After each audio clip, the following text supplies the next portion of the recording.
Sur un vélo, la poussée du pied sur le pédalier est transformée en mouvement circulaire sur la roue arrière.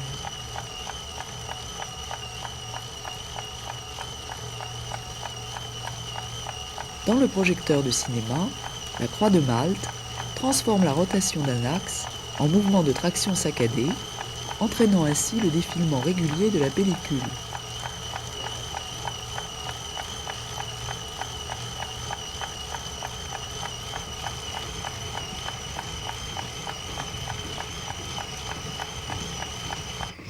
Sur un fauteuil de course, la roue arrière est directement mise en mouvement par les attaques saccadées de la main.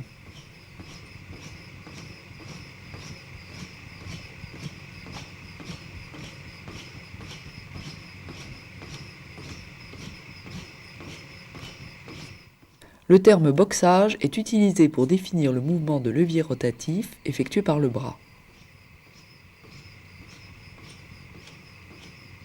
Ce sont les muscles extenseurs, triceps et dorsaux, qui sont essentiellement sollicités par ce geste. Pour donner à ce geste toute son efficacité, la position idéale du point d'impact sur la main courante résulte de plusieurs paramètres. Les fauteuils, construits sur mesure, prennent donc en compte la longueur des bras de l'athlète, les possibilités de positionnement de ses jambes et le poids de son corps, déterminant ainsi le diamètre de la main courante, la largeur du siège, le positionnement du point bas des fesses, l'allègement du train avant. Attaquant la main courante dans la phase descendante de son mouvement, le gant quitte le contact lors de sa phase ascendante. Le bras décrit ainsi une ellipse. La position inclinée des roues arrière, position Gordini, facilite l'évacuation des avant-bras sur le côté du fauteuil course.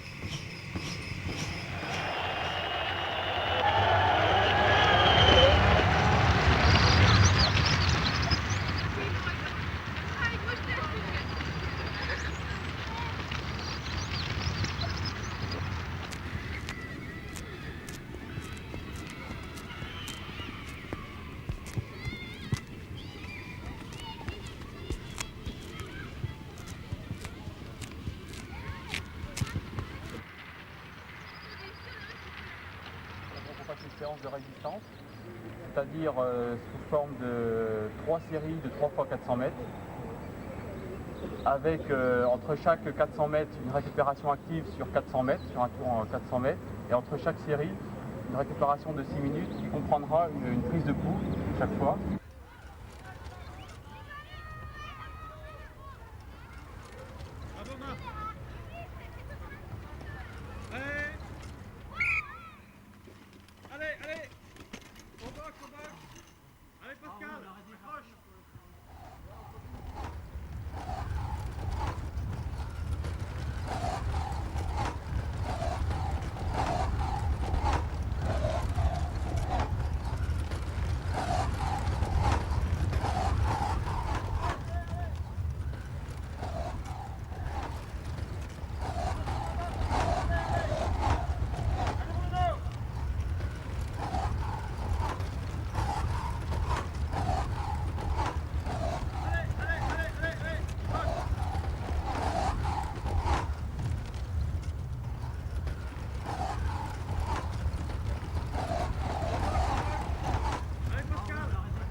Personnalisés et allégés, ces fauteuils de course fabriqués en petite série répondent avant tout à un concept sportif.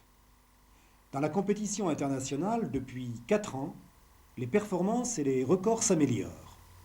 En tête du peloton, Mustapha Badid, de l'équipe de France, champion du monde du 1500 mètres à Rome en 87, recordman du monde du 100 mètres et du 400 mètres, recordman du monde sur marathon en 1h42 à Boston en 88. Et puis Jean-François Poitvin, champion d'Europe des 1500 mètres et 5000 mètres en 1985, vainqueur du marathon de Miami en 86 et en 87, champion du monde sur 10 km à Minneapolis en 1987. Et dans la foulée, Amarouche, Patrick Segal, l'équipe de Bouffemont et tous les autres. En 88, aux Jeux Olympiques de Séoul, des démonstrations d'épreuves de fauteuil-course révèlent le dynamisme de ce sport. Par-delà tous les handicaps, la victoire au bout des bras. Comme pour toute pratique sportive de haut niveau, l'entraînement des athlètes est intensif et rigoureux.